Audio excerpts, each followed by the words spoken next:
Abramos nuestras Biblias en el capítulo ya 17 del Evangelio de Mateo, comenzando en el verso 1. Mateo 17, comenzando en el verso 1.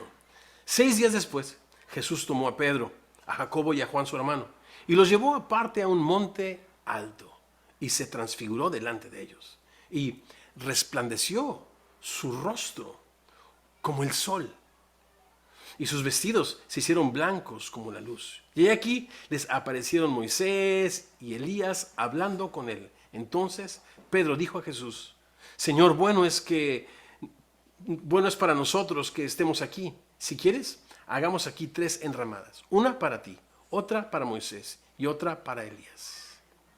¿Oramos? Señor precioso, Señor hermoso, gracias por la belleza, la pureza y el poder y suficiencia de tu palabra. Abre nuestros ojos, Señor, para que veamos en ella las maravillas de tu ley y contemplando en tu palabra tu gloria, como en un espejo, sigamos, Señor, siendo transformados como tu imagen por tu Espíritu. Oramos esto y más, los semillosos, quienes decimos, así sea, amén y amén. Después de su confesión, tú eres el Cristo, el Hijo del Dios viviente, y después de escuchar estas 3 preciosas y poderosísimas promesas que Jesús nos da y le dio a Pedro acerca de la iglesia, como respuesta a su confesión, lo más lógico para Pedro era pensar: si su iglesia es invencible ante los poderes de la muerte, sin ninguna duda, Cristo, el Hijo del Dios viviente, también debe ser exento de sufrimiento y de ese sufrimiento asociado con la muerte, ya que esta, según la promesa del Señor, no prevalecerá contra su iglesia. Esta semana, durante nuestra conversación en células, mientras leíamos y reflexionábamos en este preciosísimo pasaje, conversábamos que lo único que Pedro estaba haciendo en esa confesión, y después, cuando a Jesús le dice, al anunciar su muerte, ninguna de estas cosas te acontezca, lo que él estaba haciendo era dándole voz a nuestros pensamientos, dándole voz a nuestros corazones, a los pensamientos de cada uno de nosotros, ya que estamos listos para disfrutar a toda costa, por supuesto, de la gloria, de los beneficios del poder de Dios y del poder de su resurrección, sin tener nada que ver con el sufrimiento y la muerte. No lo contemplamos, no está en nuestro radar. Parece ser que le hemos quitado esta porción tan importante al Evangelio y solamente lo hemos convertido en lo que decía mi pastor cuando yo era un jovencito, el Evangelio de las ofertas, cosa que dista mucho de la realidad, de la pureza y de la verdad del Evangelio. El apóstol Pablo escribió: y si somos hijos, pues somos herederos, por supuesto, herederos de Dios y aún más, coherederos con Cristo. Si es que padecemos juntamente con Él, por su causa, por supuesto, dice Pedro, no como malhechores. Padecer por la causa de Cristo, por hacer lo bueno, por seguir la justicia, por aborrecer la maldad, para que juntamente con Cristo seamos glorificados. No hay glorificación, no hay resurrección sin padecimiento y sin muerte. Ante esta realidad, Jesús les dice a sus discípulos que algunos de ellos, fin del texto del capítulo 16, que también leímos la semana pasada, ante esta realidad Jesús le dice a sus discípulos que algunos de ellos, estos que se han negado a sí mismos, estos que han llevado su cruz y han seguido a Jesucristo, no gustarían la muerte hasta que viesen al Hijo del Hombre viniendo en su reino, Les dejo como tarea leer el capítulo 7 de Daniel, donde el Hijo del Hombre viene al trono y les ha dado dominio y poder directamente del anciano de días. Pero eso se los dejo para que ustedes lo lean. Entonces Jesús les hace esta promesa, que no gustarían la muerte hasta que viesen al Hijo del Hombre viniendo en su reino. ¿Cómo sería esto? Solo basta seguir leyendo para tener la respuesta a esta pregunta. Por lo tanto, yo he titulado a esta porción que vamos a reflexionar juntos, El resplandor de Jesús. En primer lugar, la gloria de su apariencia, versos 1 al 4. En segundo lugar, la gloria de su palabra, versos 5 al 8. Y en tercer lugar, la gloria de su cruz, versos 9 al 13. Vuelvo a leer esta porción, la gloria de su apariencia, versos 1 al 4. 6 días después, Jesús tomó a Pedro, a Jacobo y a Juan su hermano, y los llevó aparte a un monte alto, y se transfiguró delante de ellos, y resplandeció su rostro como el sol, y sus vestidos se hicieron blancos como la luz. Y aquí les aparecieron Moisés y Elías, hablando con él. Entonces Pedro dijo a Jesús: Señor, bueno es para nosotros que estemos aquí. Si quieres, hagamos aquí 3 enramadas, una para ti, otra para Moisés y otra para Elías. Mientras tradicionalmente, no bíblicamente, tradicionalmente se cree que pudo haber sido el monte Tabor al este del valle de Jezreel en Israel. Otros piensan que pudo haber sido el monte Hermón, que está más próximo a Cesarea de Filipo, donde sucedió la confesión de Pedro. Pero la Biblia no nos da la respuesta, ni tampoco esta información es tan importante como para entender y reflexionar en este maravilloso texto. Puedes imagínate por un momento, imaginarte estar en lo alto de esta inmensa montaña, con una vista única de Galilea. ¿Qué cosas en el paisaje atraparían, capturarían tu atención, tu mirada? Para los discípulos, ninguna de estas cosas. Ninguna de estas cosas fue más gloriosa que el resplandor mismo de Jesús. El lenguaje descriptivo y las imágenes usadas por Mateo para describir la transfiguración en estos versos tienen un paralelo muy interesante y muy cercano al usado también para describir la resurrección en el capítulo 28 de los versos 16 al 20. De hecho, en nuestras células vamos a comparar los pasajes y vamos a ver algunas similitudes increíbles. Esta transfiguración es una vista previa, es un anticipo. Como decían cuando yo era un niño y se presentaban los cortos, los previews de una película. Este es un preview, este es un corto, este es un anticipo, es una vista previa a la resurrección de Jesús, cuando el Hijo del Hombre sería vindicado después de morir y le sería dado poder, dominio, honor y gloria. Por favor, revisar Daniel 7. Ahora, aparecen ahí 2 interesantes personajes, Moisés y Elías. Ambos personajes bíblicos notables tuvieron una conversación con el Señor, cada uno, fíjense qué interesante, en una montaña. Moisés en Éxodo 24 y Elías todo deprimido en la cueva de una montaña en Primera de Reyes, primer libro de Reyes, capítulo 19. Pero, ¿cuál pudiera ser el propósito de su presencia en aquel monte con Jesús? Aunque ellos representan, por supuesto, la ley y los profetas respectivamente, lo cual Jesucristo vino cabalmente, puntualmente a cumplir, parece que Moisés y Elías juegan un papel importante en las profecías bíblicas acerca del Mesías, ya que Moisés habló así del Mesías. Profeta de en medio de ti, de tus hermanos como yo, te levantará el Señor tu Dios. A él escucharán. Éxodo 18:15. Por otra parte, tomando como referencia la profecía de Malaquías, sería Elías mismo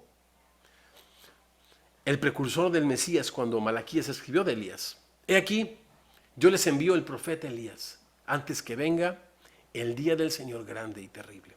Esta imagen, pues, la transfiguración y esta conversación con Moisés y Elías, es elocuente en sí misma, ya que con el cumplimiento de estas 2 profecías, los discípulos podían entender que el cumplimiento de todas las cosas había llegado. Ahora, Pedro parece que se quedó atorado, la cadena se le atoró de la bicicleta, o se le atoró la computadora, el programa, en el modo terrenal. Le es imposible ver las cosas espirituales, no las puede entender, no las puede discernir. Mucho se ha dicho acerca de el propósito de Pedro para construir estas enramadas o tabernáculos. Pero lo que sí es cierto es que Pedro sigue poniendo la mirada no en las cosas de Dios, no en las cosas de arriba, sino en las de los hombres, en la de la tierra. Y te pregunto, ¿cuál es tu perspectiva ante la resurrección de Jesucristo? ¿Puede cambiar su resurrección tu realidad? ¿De qué manera crees que pudiera su resurrección cambiar tu realidad? Vamos al verso 5 y leer la gloria de su palabra. Mientras él aún hablaba, una nube de luz los cubrió. Y aquí una voz desde la nube que decía: este es mi Hijo amado en quien tengo complacencia. A él oíd. Verso 6. Al oír esto, los discípulos se postraron sobre sus rostros y tuvieron gran temor. Entonces Jesús se acercó y los tocó y dijo: levantaos, no teman. Y alzando ellos los ojos, miren qué bonita escena. A nadie vieron, sino solo a Jesús. Cuando acabe nuestra jornada de fe, de este lado de la eternidad, qué precioso que las luces se puedan apagar, pero que lo único que quede ante nuestros ojos sea Jesús.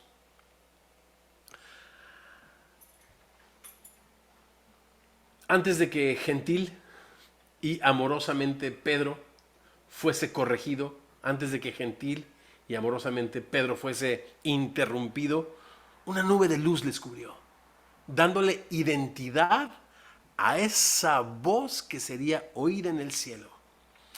El Señor reina, regocíjese la tierra, alégrense las muchas costas, nubes de oscuridad alrededor de él, justicia y juicio son el cimiento de su trono, dice el Salmo 89.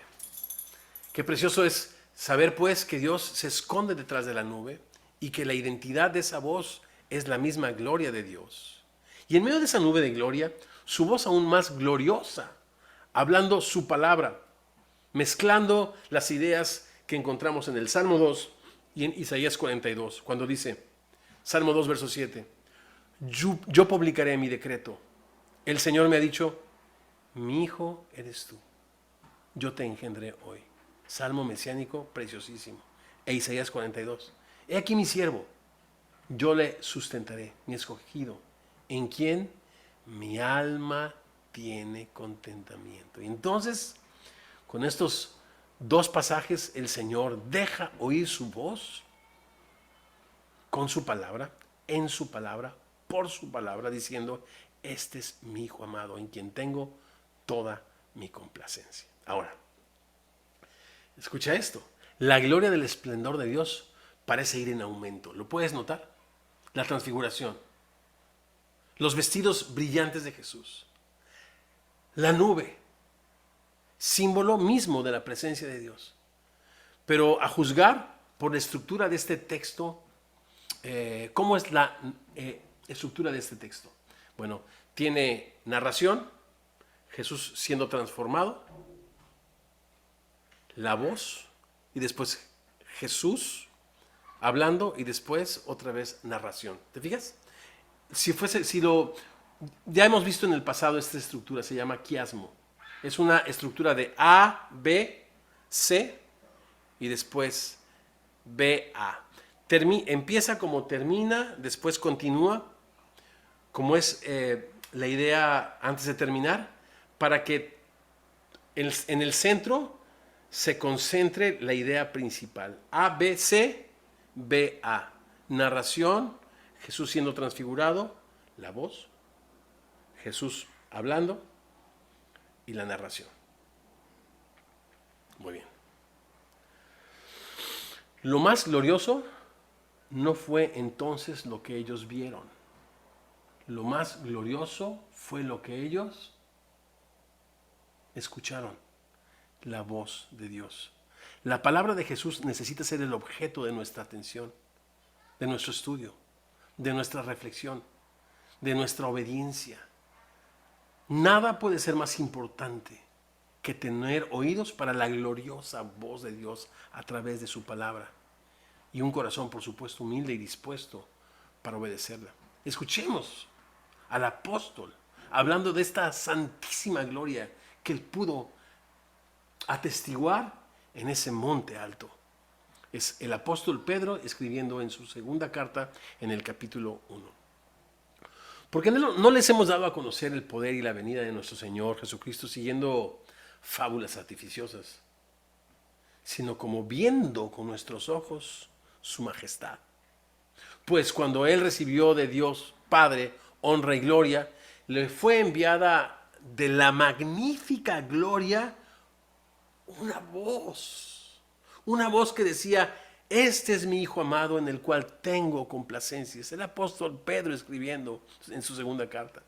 Nosotros oímos esta voz enviada del cielo cuando estábamos con Él en el Monte Santo. Tenemos también la palabra profética más segura, a la cual ustedes hacen bien en estar atentos, como una antorcha que alumbra en lugar oscuro, hasta que el día esclarezca y el lucero de la mañana salga en nuestros corazones, entendiendo primero que ninguna profecía de la palabra de Dios es de interpretación privada, sino que, porque nunca la profecía fue traída por voluntad humana, sino que los santos hombres de Dios hablaron siendo inspirados por el Espíritu Santo. Quise leer todo el contexto de lo que está hablando Pedro, porque no cabe ninguna duda que en la santísima gloria lo que más brilló no fue lo que vio, fue lo que escuchó. Pedro no hace otra cosa que exaltar la palabra de Dios, que les fue inspirada a aquellos santos hombres. Unos y a nosotros nos ha sido dada para guardarla, para obedecerla, para amarla, para compartirla.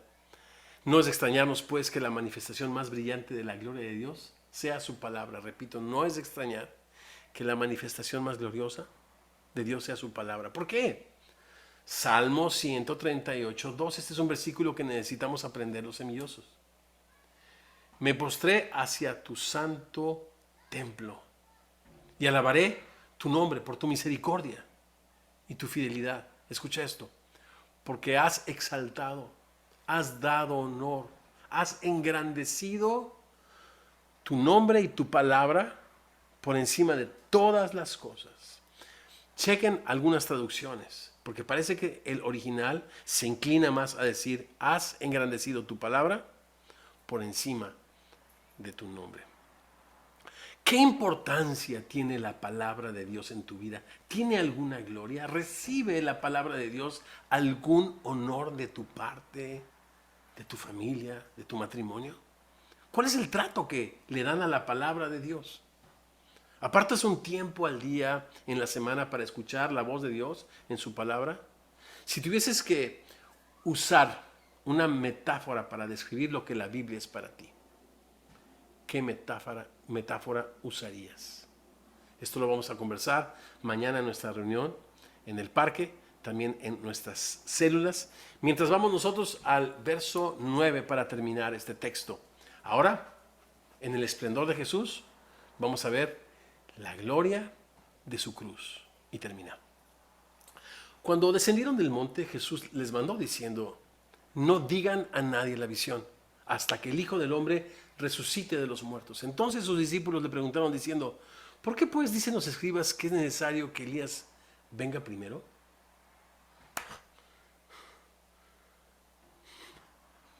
Respondiendo Jesús les dijo: en la verdad, Elías viene primero y restaurará todas las cosas. Mas les digo que Elías ya vino y no le conocieron, sino que hicieron con él todo lo que quisieron. Así también el Hijo del Hombre padecerá de ellos. Entonces los discípulos comprendieron que les había hablado de Juan el Bautista. Me encanta cómo Jesús no adoctrina a las personas, sino las hace pensar. La Biblia nos hace pensar. ¿Cuántos nos hemos quedado? Mejor lo pregunto diferente. ¿Cuántos como yo nos hemos quedado dormidos a la mitad de una película? Siempre. Pero me refiero a justo antes de que viniera el desenlace de la trama. Te levantas y preguntas, ¿qué fue? ¿Qué pasó? ¿Qué sucedió? ¿De qué me perdí? ¿Perdón? Te perdiste de todo, absolutamente de todo. Elías ya vino y le hicieron todo lo que quisieron. Jesús ya les había hablado de que Juan el Bautista era aquel Elías que habría de venir, capítulo 11, verso 14, como un presagio de su propio sufrimiento. Pero al haber tenido un final tan inesperado para ellos, tan violento e injusto, al morir a manos del tirano Herodes, dejaron quizás de considerar a Juan el Bautista como el precursor del Señor. Si eso le sucedió al precursor, pues ¿qué le acontecerá al Mesías a quien vino a anunciar? Pero, ¿qué tipo de precursor estaban ellos esperando? O mejor dicho, ¿en qué tipo de apóstoles querían ellos convertirse? Porque estoy convencido que uno termina admirando o siguiendo el ejemplo de aquellos modelos en los que nos quisiéramos nosotros convertir. ¿Qué clase de precursor influyente con superpoderes para evitar la muerte y el sufrimiento y el dolor estaban ellos esperando? Jesús se sentaría en su trono de gloria, pero no sin antes manifestar la gloria de su justicia, la gloria de su majestad, la gloria de su amor, la gloria de su misericordia al morir en la cruz, primeramente para la gloria del Padre. Esto es importante. Jesús murió en una cruz cuando la justicia y la misericordia de Dios se besaron. Fue el destello más grande de su gloria. Y después Él muere para la salvación de todos nosotros, tuya y mía. O más precisamente para reconciliar lo que está en el cielo, en la tierra y debajo de la tierra. Como dice tanto Efesios como el libro de Colosenses en sus capítulos primeros. El sufrimiento es parte de la gloria de Dios. El sufrimiento es parte de la gloria de Dios. No olvidemos que quien está sentado en el trono del universo es un cordero inmolado. No podemos tener una imagen completa del resplandor de la gloria de Jesús sin considerar la cruz del Calvario. Antes de orar y tomar juntos la cena del Señor, permíteme compartirte algunos pensamientos de un autor que me gusta mucho. El monte de la transfiguración explica el monte Calvario y viceversa. El monte Calvario explica el monte de la transfiguración. Quizás, solo quizás, si los podemos entender si los colocamos uno junto al otro. Aprendamos a ver la gloria en la cruz. Aprendamos a ver la cruz en la gloria.